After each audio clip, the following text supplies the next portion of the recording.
તમારું સ્વાગત છે મારા કિચનમાં. આજે આપણે બનાવીશું ઓછા તેલમાં માત્ર 10 મિનિટમાં 2 થી 3 બટેટામાંથી નવો નાસ્તો બનાવીશું. બાળકોથી લઈ મોટા બધાને બહુ જ ભાવશે અને એકદમ ઝટપટ બની જશે.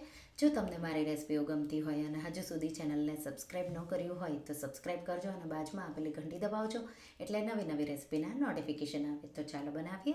તો જો નાના બટેટા હોય તો તમારે 3 લેવા પડશે. તો મીડિયમ કે નાના હોય તો 3 લેવાના અને મોટા હોય તો માત્ર 2 બટેટા પણ ઇનફ છે.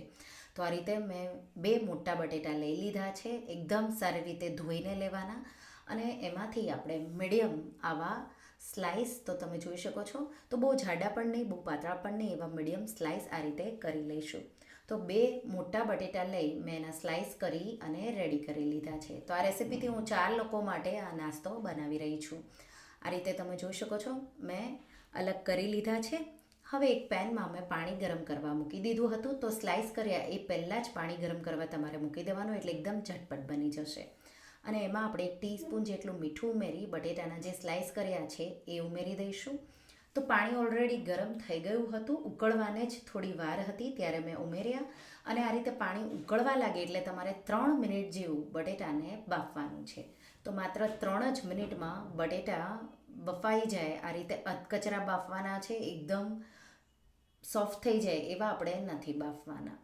તો 3 મિનિટ જેવું મેં ઉકળતા પાણીમાં બટેટાના સ્લાઇસને થવા દીધા. અને હવે આપણે આ રીતે ચારણી લેશું અને એમાંથી આપણે આ રીતે એકદમ પાણી નિતારી દઈશું અને એક બાઉલમાં એને લઈ લઈશું.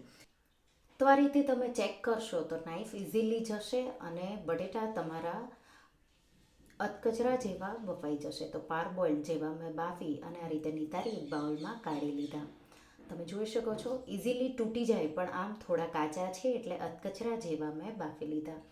હવે બટેટા આ રીતે તમે પાણીમાંથી કાઢ્યા હશે એટલે થોડું મોઇશ્ચર હશે એમાં.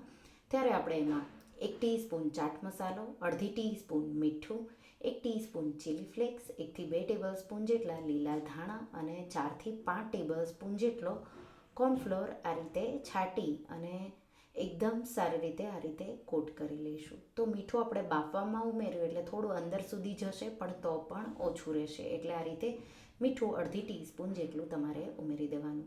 થોડું જો કોટિંગ માટે તમને પાણી ઉમેરવું હોય તો પાણી પણ ઉમેરી શકો છો, પણ થોડી શાઇન આવે એટલા માટે મેં તેલ ઉમેર્યું છે. જો લસણ ખાતા હોય તો 1 ટેબલ સ્પૂન જેટલા લસણની પેસ્ટ કે ઝીણું કટ કરેલું લસણ ઉમેરી અને આ રીતે મિક્સ કરી કોટ કરી દઈશું. તો એકદમ પરફેક્ટ એવું તમે જોઈ શકો છો તૈયાર થઈ ગયું છે. હવે 1 ટેબલ સ્પૂન જેટલું તેલ આ રીતે ફેલાવી દઈશું અને એમાં આ રીતે મેરિનેટ કરેલા કોટ કરેલા બટેટા છે એ ઉમેરી દઈશું. તો આપણે એને રાખવાના નથી સાઈડમાં, તરત જ આ રીતે પેન ગરમ કરી તેલ ઉમેરી અને આ રીતે ઉમેરી દઈશું. આ રીતે એક છૂટું છૂટું ગોઠવી દેવાનું અને પછી તમારે એને 1 મિનિટ જેવું હાઈ ફ્લેમ પર આ રીતે એક સાઈડથી આ રીતે શેકી લેવાનું, સાઈડ ચેન્જ કરી દેવાની. પાછું બીજી સાઈડ પણ 1 મિનિટ જેવું શેકીશું. હવે પાછું 1 મિનિટ જેવું થાય એટલે એક સાઈડથી આપણે વધારે એને શેકીશું અને એક સાઈડથી થોડું કાચા જેવું રાખીશું. તો ગોલ્ડન જેવી બોર્ડર એની ડિઝાઇન આવી જાય, થોડો ક્રિસ્પી થશે અને ખાવામાં બહુ ટેસ્ટી એવું લાગે ત્યાં સુધી હું એને થવા દઈશ. તો આ રીતે એકદમ પરફેક્ટ એવું ગોલ્ડન થઈ જાય આવું એટલે હું એ કાઢી લઈશ. તો આ રીતે બધાને ગોલ્ડન આવા તો માત્ર 2 થી 3 જ મિનિટમાં હાઈ ફ્લેમ પર આવા ગોલ્ડન થઈ જશે. એટલે આ રીતે આપણે બધા સ્લાઇસ કાઢી લઈશું. એ જ રીતે હું બીજા ગેસ પર આ રીતે બીજા સ્લાઇસને ગોલ્ડન કરવા માટે મૂકી દઈશ અને સાથે સાથે આપણે જે નાસ્તો બનાવવાની છે એની પણ હું તૈયારી કરી રહી છું. એટલે એકદમ ઝટપટથી તમારો નાસ્તો તૈયાર થઈ જશે.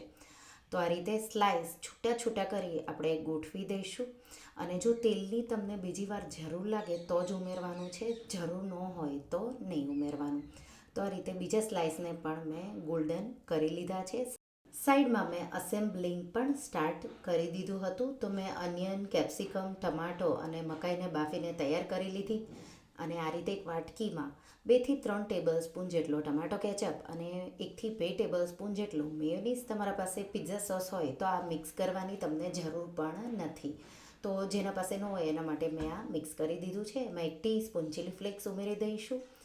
અડધી ટીસ્પૂન જેટલો ચાટ મસાલો, બહુ વધારે નહીં ઉમેરીએ કારણ કે મીઠું ઓલરેડી ટમાટો કેચઅપ અને મેયોનીઝમાં હોય, નહીંતર વધી જશે. આ રીતે બટેટાના સ્લાઇસને એક પ્લેટમાં ગોઠવી અને એના પર આ રીતે જે આપણે મિશ્રણ બનાવ્યું છે એક ટીસ્પૂન જેટલું આ રીતે લઈ અને ગોઠવી દઈશું. બીજા જે સાઈડમાં સ્લાઇસ છે એમાં હું પિઝા સોસ ટોપિંગ કરી રહી છું, તો જે પણ તમારે જોવે એ તમે ઉમેરી શકો છો. અને ચેડાર કે મોઝરેલા કે પ્રોસેસ ચીઝ ગમે તે ચીઝ આ રીતે લગભગ 2 થી 3 ટીસ્પૂન જેટલું આ રીતે મૂકી દઈશું. એના પર આ રીતે કેપ્સિકમના સ્લાઇસ, બાફેલી મકાઈના દાણા, અનિયન આ રીતે ગોઠવી દઈશું અને સાથે સાથે એક ટુકડો નાનો ટમાટાનો પણ ગોઠવી દઈશું. અને ઉપરથી ચીલી ફ્લેક્સ સાથે લીલા ધાણા પણ થોડા છાંટી દઈશું. તો જરૂર હોય તો જ છાંટવાના, પિઝામાં હોતા નથી, પણ મેં થોડા ગાર્નિશિંગ માટે છાંટ્યા છે. થોડો અમથો ચાટ મસાલો છાંટીશું. ઓરેગાનો, ઇટાલિયન હર્બ્સ કે પિઝા સિઝનિંગ ગમે તે તમે આ રીતે એના પર પણ છાંટી શકો છો. તો આ રીતે હવે એને આપણે તવામાં જ બેક કરી લઈશું. તો અવનમાં પણ તમે એને પ્રીહીટેડ અવનમાં 2 થી 3 મિનિટ માટે બેક કરી શકો છો. આ રીતે મેં તવામાં જ, અને તેલની હવે જરૂર નથી, આપણે પહેલાં ઓલરેડી વાપરી લીધું છે. સ્લો ફ્લેમ પર ઢાંકી અને 2 મિનિટ માટે એને થવા દઈશું. તો 2 જ મિનિટમાં તવો ગરમ હશે એટલે આ રીતે ચીઝ બધું જ મેલ્ટ થઈ જશે. તો તમે જોઈ શકો છો પરફેક્ટ એવું ચીઝ આ રીતે મેલ્ટ થઈ ગયું છે અને આપણે એને આ રીતે બહાર કાઢી લઈશું. તો આ રીતે બધા જ આપણે પોટેટો પિઝા કે આલુ ચાટ પિઝા પણ કહી શકો. આપણે ચાટ મસાલો વાપર્યો, તમે લીલી ચટણી પણ ટમાટો સોસ અને મેયોનીઝનું મિક્સર ન નાખવું હોય તો એ પણ નાખી શકો. ગરમ ગરમ નાસ્તો તમે જોઈ શકો છો તૈયાર છે. એકદમ ચીઝી એવો, બાળકોને તો ખૂબ જ ભાવશે અને એકદમ પરફેક્ટ એવું કૂક થઈ ગયું છે. તો આ રીતે જો તમે બટેટાનો નાસ્તો ક્યારેય ન બનાવ્યો હોય તો રેસીપી ટ્રાય કરજો. તો તમને આ રેસીપી કેવી લાગી મને કમેન્ટમાં જરૂરથી જણાવજો. અને જો રેસીપી ગમી હોય તો વિડીયોને લાઈક કરજો, શેર કરજો અને મારા ચેનલને સબસ્ક્રાઈબ કરજો. અને આવી જ નવી રેસીપીઓ માટે તમે બેલ આઇકન બટનને પ્રેસ કરજો.